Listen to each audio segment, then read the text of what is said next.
एक समय बाद उनको रिटायर भी कर दिया जाता है और सेना द्वारा मरणोपरांत उन्हें कैप्टन की उपाधि से सम्मानित भी किया गया। जब ये बात प्रीतम सिंह अधिकारियों को बताते हैं, प्रीतम सिंह माफी मांगने के बाद बाबा का संस्कार करा दिया जाता है। जब भी चीन के द्वारा कोई गतिविधि की जाती थी, कोई सेना का बाबा हरभजन सिंह के प्रति विश्वास बहुत था।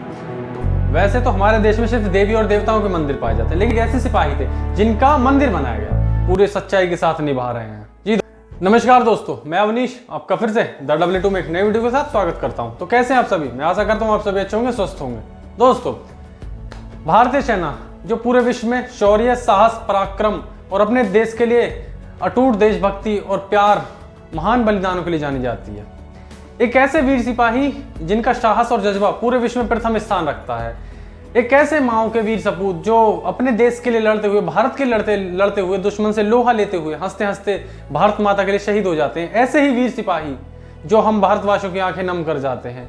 आज हम एक ऐसे वीर सिपाही के बारे में बात करेंगे जिनका नाम था बाबा हरभजन सिंह, एक माँ के वीर सपूत जिन्होंने जीते जी जिंदा रहते हुए एक भारत की तो सेवा की एक सिपाही के रूप में, लेकिन मरने के बाद, शहीद होने के बाद भी वो आज भी देश की सेवा कर रहे हैं, अपनी ड्यूटी पूरे सच्चाई के साथ निभा रहे हैं। जी दोस्तों, बाबा हरभजन सिंह जिनका जन्म 30 अगस्त 1941 को गुजरांवाला पंजाब के गांव सदराना में हुआ था, जो आज के वर्तमान में पाकिस्तान में है।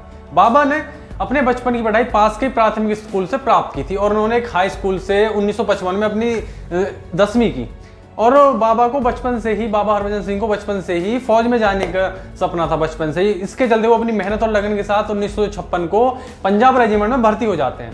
इसके बाद उन्हें सिग्नल कोर की कमान सौंप दी जाती है। फिर 1965 में उन्हें कमीशन का भार सौंप दिया जाता है और बाबा हरभजन सिंह ने 1965 के युद्ध में अहम भूमिका निभाई थी। उस वक्त वे 14वीं राजपूत रेजिमेंट में थे और फिर इसके बाद उन्हें 98वीं राजपूत रेजिमेंट में भेज दिया जाता है उनके अच्छे कार्य को देखते हुए। कि बाबा हरभजन सिंह को 1968 में 23वीं पंजाब रेजिमेंट के साथ पूर्वी सिक्किम में तैनात किया गया था। उस वक्त वो नाथुला दर्रे से, सिक्किम में जो नाथुला दर्रा है, उससे डोगचुई तक कुछ खच्चरों पर रसद लेकर जा रहे थे, कुछ सामान लेकर जा रहे थे। तब उनका रास्ते में ही एक नदी के किनारे पैर फिसल जाता है। पैर फिसलने के कारण वो उसी नदी में गिर जाते हैं और उस नदी का तेज बहाव होने के कारण वह कई किलोमीटर दूर तक उस बहाव में चले जाते हैं। जब ये बात अधिकारियों को पता चलती है तो उनको तलाशना शुरू किया जाता है। लगातार 3 दिनों तक तलाशने के बाद उनकी कोई खैर खबर नहीं मिलती, उनके शव का कोई पता नहीं चलता, तो उनको लापता एवं भगोड़ा घोषित कर दिया जाता है। फिर 5वें दिन उनके एक अच्छे साथी रहे थे प्रीतम सिंह। वो उन प्रीतम सिंह के स्वप्न में आकर अपनी सारी घटनाक्रम को बताते हैं और अपने शव का स्थान भी बताते हैं। दोस्तों, जब ये बात प्रीतम सिंह अधिकारियों को बताते हैं तो उनकी बात पर कोई यकीन नहीं करता है, सब मजाक बनाते हैं। लेकिन फिर अधिकारी उनके बताए गए स्थान पर जाते हैं और बाबा हरभजन सिंह का शव उसी स्थान पर मिल जाता है। तो तब अधिकारियों को बहुत ही आत्मग्लानि होती है। फिर वो प्रीतम सिंह की माफी मांगने के बाद बाबा हरभजन सिंह के शरीर को, सबको उनके पूर्ण सम्मान के साथ अंतिम संस्कार करा दिया जाता है। और फिर प्रीतम सिंह के स्वप्न के द्वारा ही उनकी समाधि का निर्माण उच्च अधिकारियों द्वारा छोंगछू नामक की एक जगह पर उनकी समाधि बना दी जाती है, उनकी समाधि का निर्माण करा दिया जाता है। सेना के अधिकारियों द्वारा बताया गया कि बाबा हरभजन सिंह शहीद होने के बाद भी अपने सिपाही की भूमिका निभाते रहे। जब भी चीन के द्वारा कोई गतिविधि की जाती थी, कोई घुसपैठ करने की गतिविधि की जाती थी, तो बाबा हरभजन सिंह किसी भी सिपाही के स्वप्न में आकर उसकी जानकारी दे दिया करते थे और हमारे जो सेना के सिपाही थे वो सावधान हो जाया करते थे और उनकी हर कोशिश को नाकाम कर दिया करते। सेना का बाबा हरभजन सिंह के प्रति विश्वास बहुत था।